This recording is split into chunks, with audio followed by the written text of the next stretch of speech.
Hola, ¿qué tal? Bienvenidos una vez más a otro episodio más desde el sofá con The Golden Team. Hoy tenemos a una invitada súper especial, todos son especiales, pero esta vez tenemos a Neha Negandhi. Ella es una coach profesional especializada en todo lo que es salud mental. Entonces, este podcast lo vamos a estar haciendo el día de hoy en inglés. Pero igual cualquier pregunta que ustedes tengan sobre ese tema nos pueden escribir y nosotros vamos a contestarles. Thank you for accepting our invitation, Neha. I'm so excited Yes. to be here. A certified coach, Life coach, yes. and well-being expert as well. Yes. Thank you. Oh Yes, my gosh. Thank you for being here. It's a pleasure to have you tonight. Thank you. Thank you. With the Golden Team and desde el sofá. Yes, I'm so excited. It's such an honor to be here and talk about a really important subject, right? Well-being Exactly. of Yes. our mind and our body and our soul and how we take care of ourselves and how do we think about that. So I'm really excited to talk about all these important things. Yes, Yeah. of course. Yeah. Yeah, sometimes those topics are not too they don't feel too comfortable to talk about, but they are very important. Very And important. that's something that not a lot of people talk about it as well. I know, which is Yes. unfortunate. And Yes. I think that's the biggest misconception about our well-being. Our well-being should be the most important priority of our lives because if we're not well, the world around us is not well. And as women, the world sort of centers around us, our little universal bubble. And so when we take care of ourselves and exude happiness and joy and love, guess what comes back to us in that same feeling. So I've been studying this subject of well-being for almost 10 to 15 years. And, in that study, I have profiled and interviewed and talked to over 100 leaders in this space. And, I'm a published writer and also, a radio talk show host. And so I understand that well-being, it starts in right here in our mind, and it circulates through our entire body. In fact, our central nervous system is involved with it as well. So it's really a whole holistic way of how you think and how you are being. Because if we don't, like I said, take care of ourselves, then the world around us tends to not treat us in the same way. So How did you start it? What led you to start this whole well-being, well-being yes, How was process? the process that it got you So involved? so a part of well-being, a big part of it, there's like major components of it, but the first of it is belonging. And when there is you know what belonging means? Yes. Belonging means what? Okay, you tell me what you think belonging means. I love to hear that. I feel like I belong to myself. I yeah. belong to like my life. And I think it has like different ways to see it. Perceptions, right? Yes. So belonging is when you care about somebody and that cares about you too in return. So even if you talk about yourself, you care about yourself, and then yourself Yes. in turn cares about you, right? So belonging is a really important part about well-being. And for me, it started when I was young. When I was 8 years old, I was born in Chicago and moved to Charlotte in North Carolina when I was 8 years old with my family. And when I was in Chicago, we walked to school. When I started third grade, when I was 8, I took the bus for the first time. And I got on the school bus, and this is in Charlotte, in the rural part of Charlotte, in the deep South, in the early 80s. And I got on the bus, and this little boy comes up to me and says, "Do you live in a teepee?" And just because of the 1% of my DNA, the color of my skin, he ostracized me. He made me feel as in I didn't belong. And so that really left a scar on me. And scars take a long time to heal. And so all of my life, I've been searching for this sense of belonging. And belonging also has a thing to do with identity. That's the second part if you break down well-being. belonging, and then another part is identity. And so when we talk about identity, when you're growing up in the Deep South and you're not really certain of who you are, because there's all these different elements coming at you to be this way and that way. When your family in your culture is teaching you to be another way. My parents are Indian. I'm an Indian American, and so and not the TP kind. I mean, from India, and so it's interesting when you don't have a sense of identity, and then you also don't have a sense of belonging, how that sort of warps your sense of well-being. You feel rejected. Very much. Yes, I very kind of much. understand you. So I came here when I was 8. Yeah. So while growing up here, I adopted many, how do you say? You had to do a lot of adjustments in I your life. had to do a lot Yes, of adjustment, yes. and one of the adjustment was, how I dress.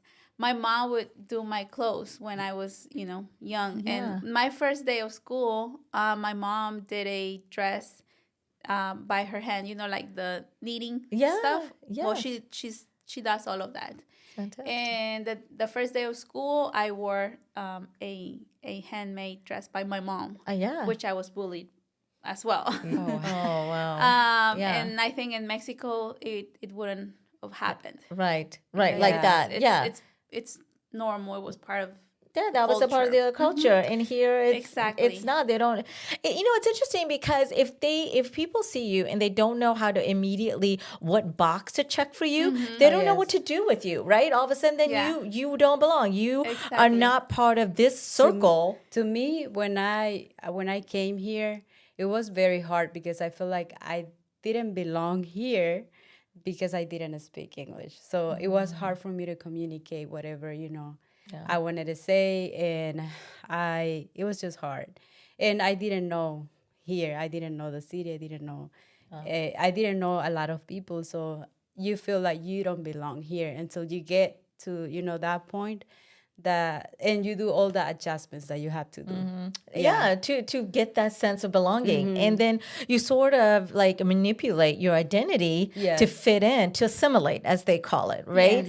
And I think all of these things, when we are growing up, when we have these, like as the 8-year-olds, 9-year-olds, 10-year-olds, we carry that with us forward. And it shows up and serves us as gifts if we do not address them. And this is the part about well-being, right? We have to think about and heal our little 8-year-old little girls and boys that live inside of ourselves, because those scars, if they don't heal, they will present themselves as gifts at your front door. And, I can take, for example, after example, because I look back in my life, over the course of the decades, in my 20s, I was constantly just running around, figuring out do I belong here? Oh, do y'all like me? Do you love me? Can I find love here? Can I find love there? And it was all wrong. It was all wrong. And it was just these scars that needed healing. I'm sure everyone has their own examples of how they're dealing with these. And some may call it even that leads to trauma, right? There are cases of trauma that we all need addressing and healing as well. But my point in well-being is that we must pause, slow down, take deep breaths, and acknowledge that it's there within us, and then start the process in the healing. And so there are many ways to go about doing that. So another thing that kind of like shocked me when I was like 14 years old, we were going to go back to Mexico with my mom. My mom had to have surgery. Yeah. And I did not have the passport, the Mexican passport. My mom and my dad had a hard time getting it, because I did not have documentation that I studied in Mexico, but then I was studying here. So I was like, I'm not even from here, but yet I'm not able to go back to my country. Yes. It was like just this feeling. And Who am I? Yes.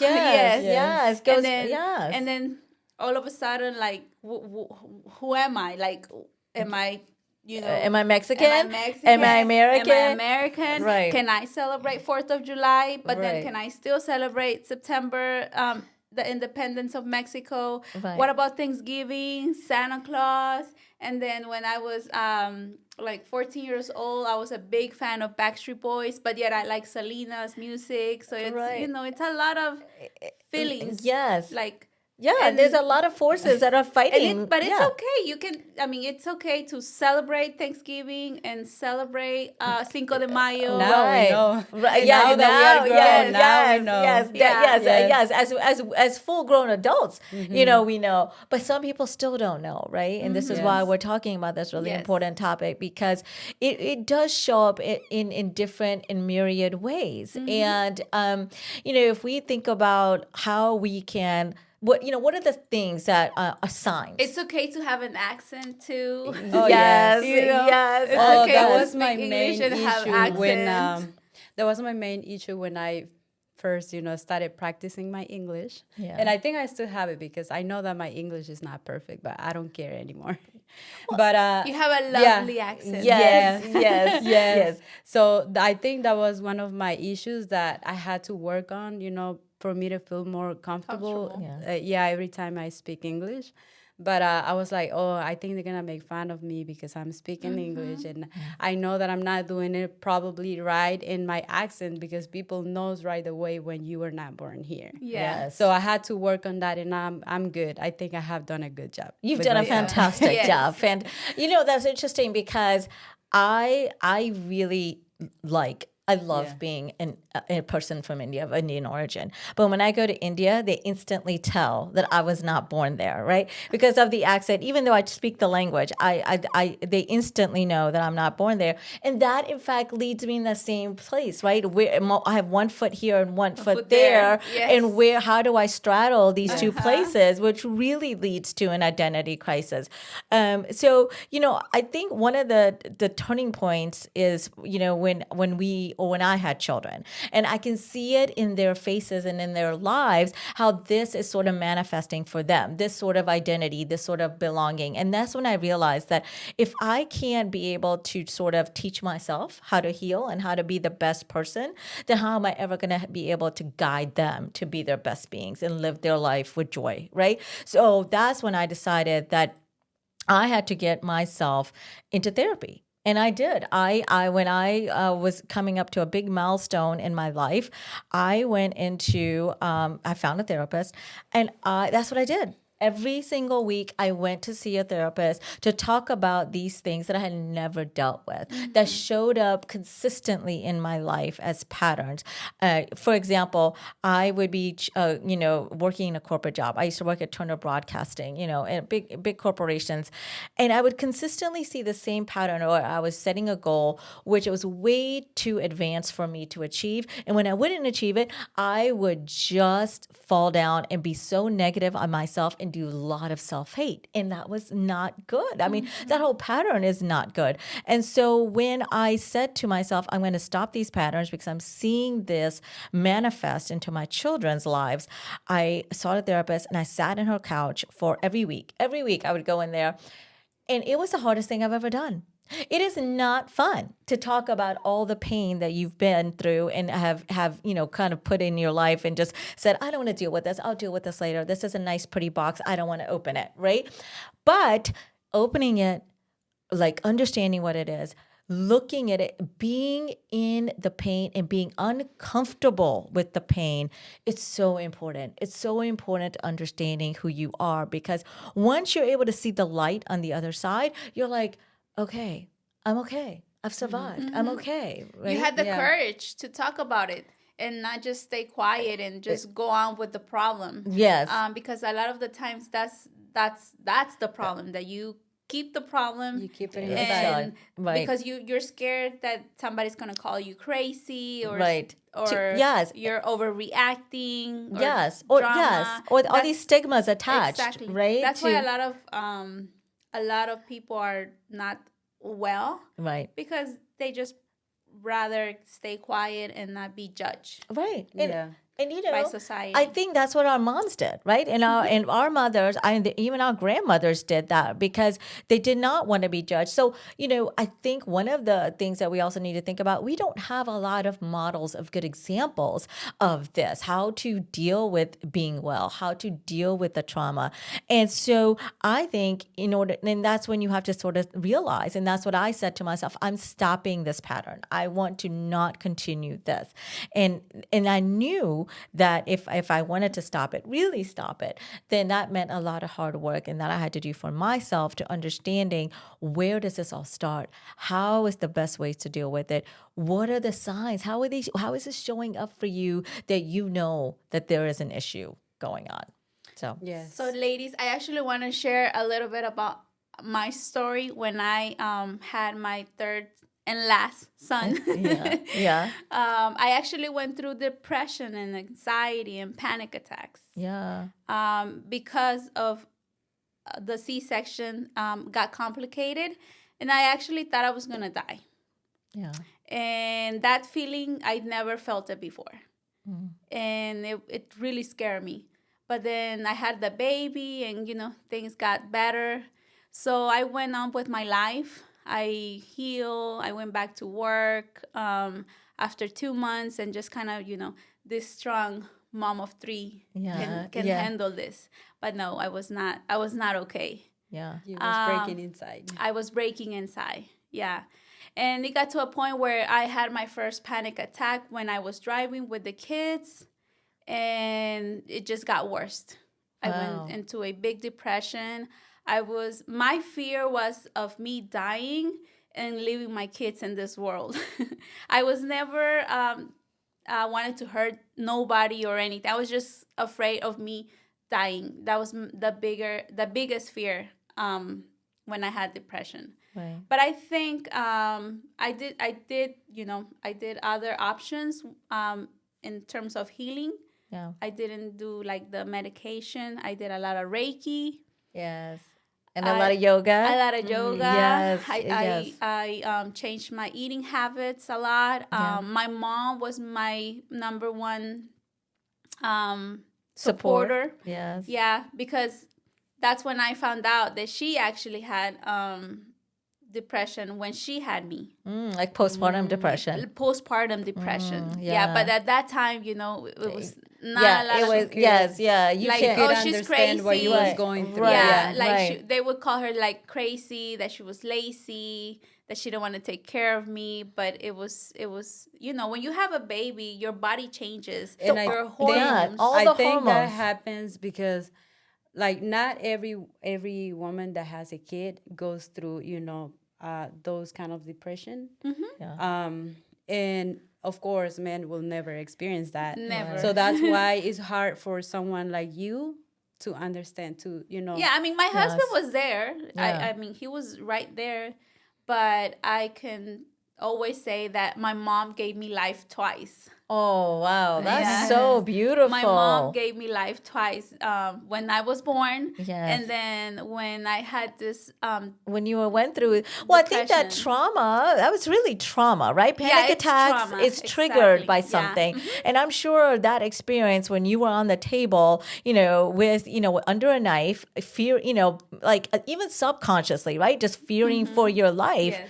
That manifested for you into this trauma that you had to then deal with Yeah. so courageously. And now you're able to even talk about it Yeah. because you've healed from it. healed. And I mean, thankfully, you can look back at it now and say, I had a panic attack to get you to stop and say, that is your body saying, please stop. I cannot go on anymore until you deal with this, whatever's going on. Acknowledge it, right? The root. Yes, of what's going on. And then, live in that pain for a minute, live in it and feel it. And then you can come out on the other side, which is great. I'm so glad you did some of the tools that because a lot of the times too, we don't want to have pain. Right. I think that was a part of me also. Like I was, this mother of three. My husband was working, had a great job. I had good job. Yes. I was, living the American dream. right. I didn't want to feel, You was denying I was inside of you that you was denying, going yeah, through something until- that you needed help. until Yes, my yeah. body just, shut Stop. down. Yeah, just on me. stopped. Exactly. And hey, Yeah. look back at, what just happened. It really This really impacted you. Yeah. And now 'Cause you I've have never felt that scared. in my life. Of course not. I mean, and I think it's also a control thing, right? You have no control. You're just sitting at a table and you're just like, please, I trust you. You are the experts here. Yes. Please, I'm giving you my life in your hands, literally. Yeah. And now I am petrified that you have done something to harm me. There's so many other things. I mean, we can go on and on, but let's go into what we can use as tools, right? Like we've kind of talked about like what you kind of did, Reiki and yoga. You can do running, Exercising, workout, yes. exercising. Exactly. Yes. What's a recommendation? So I recommend, and I've researched this, and I really think one of the things that we can use as a tool is fasting. Now, fasting is the involuntary abstinence of food, right?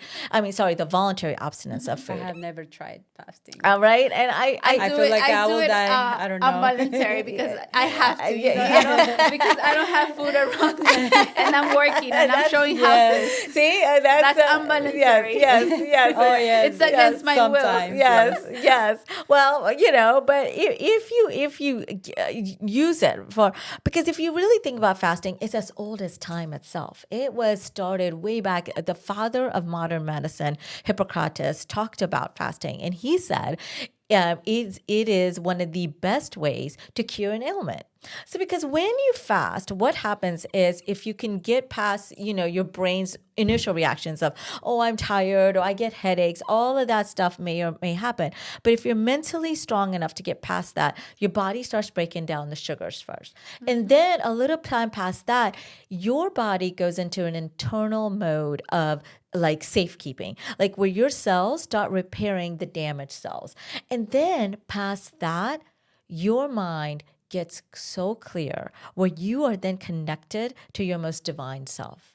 And believe, some people believe in God and some people don't. I happen to believe in God. And so when I get to that state where I feel like I am so connected to the God that, that I'm one with God, that is when I feel the most the most amount of joy. So I think fasting, if it's, available to you, of course, some people's, medical conditions don't allow that. But if so, I believe it's a really good tool. Another tool is exercising, like we talked about. How can you use that for your physical fitness? Releases endorphins and dopamines, and it's really good for you just to even take a walk. Sometimes get out from where you're doing, because a change in action creates change in thought. So, and by the way, I don't know if you knew that, but our minds has between 6 and 60,000 thoughts per day, and they're all not positive. So if you can just get up and take a walk, just move, create movement, that creates a change and shift in thought, which is really important in being well. And another thing that might work is doing yoga and meditation, really finding that balance within yourself, breathing, exercising, just even breathing, just even taking a deep breath now, and exhale, inhale, exhale. Like even like when you're driving in these really busy streets, and you and I have talked about how accidents can happen. Yes. I think sometimes just breathing, somebody cuts you off, it's okay. It's okay. Or if somebody, runs a red light right in front of you, you're like, inhale, exhale, because I feel like, me. You just all the time. right. Because you guys, in your work, Yes. you have to Yeah, drive no, a it's lot. Not necessary. Yeah, and it's so not necessary to get yourself, and sometimes you're not It able takes to. two to make. Oh, right, exactly. And so, these are some of the things that maybe you can try, and we can all try to experience well-being and to be mentally well. So then you can be physically well, right? Because it all starts from here and stems from there. Yeah, and it's okay to feel sad too, and to feel that emotion. All emotions are are acceptable, are and necessary. and necessary. Absolutely, Yes. to function, and because if we don't, if we think, I think sometimes we get caught up. You know what the number one most Googled term is right now is how to be happy. And I think there's a lot of talk about this, and I don't think we need to chase being happy. I think that's a myth. I think that here. yes, happiness lives here. If you want to find happiness, I don't even think you need to search for it. I just think you need to breathe into it. It's already there. It's already existing. So this myth about, oh, I've got to find happiness, or I need to seek somewhere for it. There's no external seeking of it. People sometimes think that they are not happy because they don't have the money that they want. Like, Right. oh, if I was rich, I would be happy. Right, Or if right. I had, I don't know, whatever in their life, I would be happy. You will never be They're happy. wasting their current Their current time, right? days Yes, right. trying to get Right. that money that probably they don't know if it's not guaranteed if Right. they're gonna get it. It is not meant for them anyway, maybe, Yeah. or maybe not. Who knows, Yes. right? But what about today? What about understanding where we are today and in this moment, in experiencing joy in this moment, Exactly. right? And and I think that if we can get to a place where we understand that, that you can feel with every part of you, every cell of your being, living in joy. I think that is the essence of being well. I think that is that's what I'm trying to do. And so I have these, what I call mental well-being workshops that I host at different places. I do host them at libraries, all over this, the city in different counties. But I also host them at different companies and at private people's homes. Would you mind if we put like all of that information, the places that you do Yes. those kind of Yes, and the future ones, please. Yes. Yes, you are all invited because you. these are conversations that we have. And I think these workshops are so important because we get interactive. It is not one person talking to anybody. It's really I really try to establish a place that it is comfortable and it is safe. And we do a lot of interactive talking and sharing. And we understand where well-being is for every person that's in the room, because everybody has their own story and everybody is on a different curve in this well-being space. And so how do you understand where you are, which starts with acknowledging it, right? And pausing.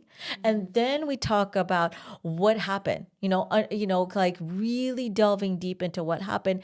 And then we really understand what are your tools for navigating into being the most joyful you can be. Yeah, and those conversations are very helpful because you find out that you're not alone Yes. in the journey, that it's okay. Because when I had the depression, I felt like I was going crazy, like because I saw, like in my close circle, Right. like they would say, "Oh, she's exaggerating."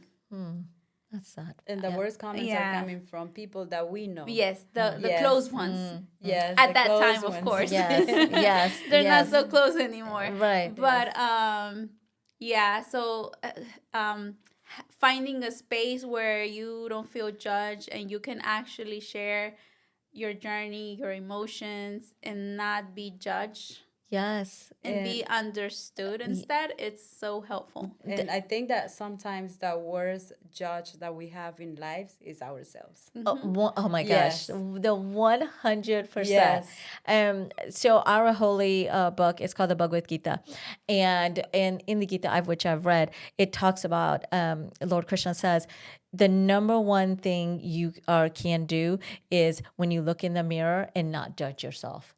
That is the most love And you what, can what give. do we do? It's The so first thing that we hard. see Yes. on the Yes. the first thing that we do every time we see ourselves on the mirror is like we Judge. judge. Yes. Oh, I don't look good Oh, today. yes, I look fat, yes. I look like I've got bags Yeah. and my hair is Yes. out of place or Yes. X, Y, and Z, right? Yeah. Where the world never sees you like the way you see yourself anyway, right? So I think those are the things that, we need to start thinking about for ourselves. And I think also going back to your point about loneliness, I was reading a stat. I think it was right after the pandemic and to 2020 or 2021. This survey came out, and 1 out of 3 people living in the United States said they did not have a close friend. One out of three said they did not have a close friend. And thus, the loneliness epidemic is huge in our nation. People tend to live in silos. And I think that has That is true. such ramifications on our well-being. And so when we start thinking about and even going outside of our silo, and sometimes we don't even know where to seek help, right? We know that we need help, or we know that we want to talk to somebody, and we know that it's sometimes we don't even know where to go. And I think one place that, unfortunately we start turning to is social media. And that's great if your social media is feeding you positivity. Most of the times it's not. Right? It's fake. It's news. Yes. It's fake. And so I feel like, I think the one thing that we can do with another tool is turn off your social media notifications, turn them off. If you have to scroll on it, that's, I recommend not. But at least start there. That is one small thing you can do when you feel like you are not in a space to be well. Turn off your notifications. Stop scrolling. I promise you, it makes a world of difference. So, I think we can talk on and on about what we can do and how these wellness workshops can really benefit people. But there's I heard that like in holidays, like Christmas, New Year's, a lot of people get depressed because they are seeing a lot of pictures on social media, especially in this country. Like a lot of our family, they are not here. So we get sad when we see pictures of other families or friends that, they are having a good time with, with their loved ones, and we are not. Right. Yeah, and the pandemic, a lot of couples went separate ways. Yes. Because they, when you're faced with somebody 24 hours a day, the same proximity. And that they're not well. And maybe they're not well. You're like, oh my gosh, I don't know. Yes, I can imagine, right? I think, and unfortunately, you're right, it did lead to a lot of divorce instead of really like looking into your own inner space and saying, what is it that I can do to help in this relationship? What is it that I can do to bring more love and joy into our lives? I think that's sometimes often missed. And when then leading to the isolation and loneliness and alienation that we are now experiencing because of that. And so I think we've let the pendulum swing so much to one area that I think it's time for the pendulum to swing back into the middle, that we can find balance within ourselves, right? Yeah, and I think also that it's important that you also want to heal. Yes. It's that you want to heal, because sometimes you see somebody that's not doing well and you may want to help them, but if they're not willing to take the help, there's literally nothing we can do. Nothing until they are ready. Unfortunately, until they are ready to, listen. I mean, that's sometimes we just need people to just open up their minds in their ears a little bit. And you'd be amazed. It's so funny. I'm sure there's been studies about this, but I have a 15-year-old son, a teenager, and you have teenagers and you have older daughters. But my son, when I feel like I'm talking to him, a 15-year-old, I'm like, are you listening? Are you listening? I'm these words are coming out of my mouth. Are you? And what? It seems like they are not listening, but they are. But they are. Their own way, but they are. The same thing, right? So I feel like sometimes when people, I feel like, are not listening and you feel like they're not in the space to accept your words, maybe if the message keeps getting reiterated, then maybe some of the words are getting through, and they might turn to you one day and say, hey, I heard you. Yes. And I do need help, right? I mean, it's a very strong possibility. Yeah, when I was going through my depression, I remember I was prescribed a lot of, medicine. Yeah. But that medicine was not making me feel good, Right. So I was like, I need something else. And then I had a conversation with my cousin that was practicing Reiki. And he's the one that introduced me to Reiki. Yes, and it made a difference. And it made a difference. I remember the day I walked into the room, I just want to stay here. Oh my gosh. Like, it was so calm. I felt peace. Right. For a For like a long time time. that you haven't experienced that. Yes. Yes. Wow. That is so healing. Yes. That is tremendously healing for And you. when do you know that you actually healed is when you can talk about it. Yes. Yeah. Absolutely. And you don't cry anymore. Yeah. Right. Yes. kinda yes, laugh, you know, yes. sometimes. You're like, this Yeah. is part of who I am. This is Yeah, part it's of my part of story. me. Yes. Yeah. Yes. I'm very thankful for my Reiki coach. Yeah. For helping you. For helping me, yes. Yeah. I see pictures of when I got there, and I see pictures of me now. It's a total different person. Like the eyes, you can always see Oh, yes. the Yes. sadness in the eyes. Your eyes Yes. don't lie. The Yes. eyes don't lie. They never do. They right? never do. Yes. My eyes just look lost, sad, worried, all the negative stuff you can think yes. when I see those pictures. Well, and then, but you found the tools that work for you, which is the no, there's no formulas that are going to be alike for two people. For you, exercise really helped, right? I think for Yes. me, it was therapy. I mean, so no, there are no magic formulas, I think, in this. I do think, though, it's important to be honest, start there. To be honest and to actually know what is bothering you. Yes. What is making you sad? Because a lot of people know that they are sad or they feel depressed, but they don't know why. You have to know why you feel that way. Where is that sadness coming from? Yes. Yes. And it may take some time, right? You may not always have the right words. You could just start with, I don't feel right. And that's okay too. You don't always have to be like, well, I want to sit here and explain to you what's going on.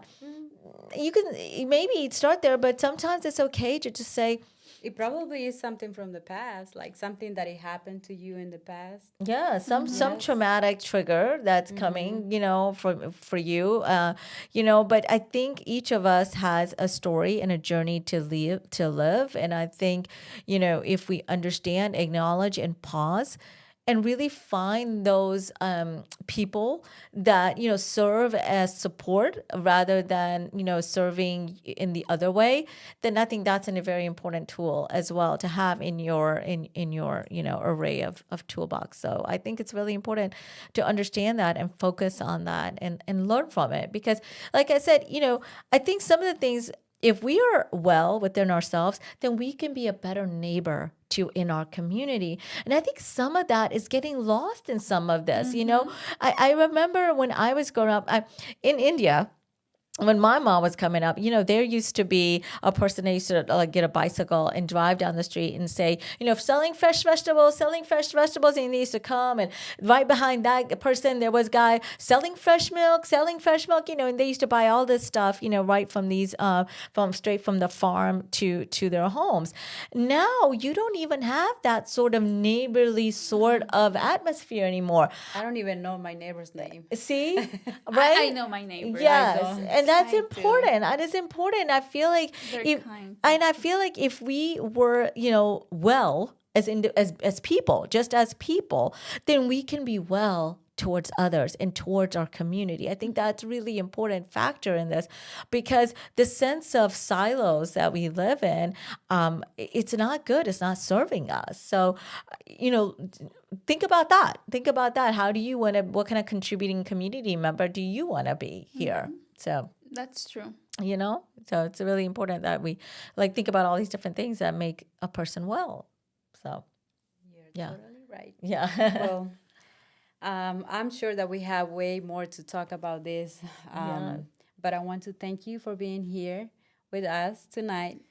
Thank you, Yes. Neha. Oh, it was my pleasure. My pleasure to be here. It's been a very pleasant conversation. Oh, thank you. Thank you so Yes, much. and we're gonna leave your information here. So because as you mentioned, you do workshops.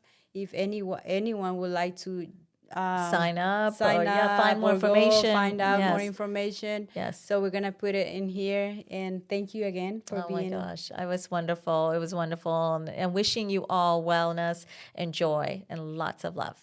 Yes. Thank you. Esto fue un episodio más desde el sofá con Con The The Golden Golden Team.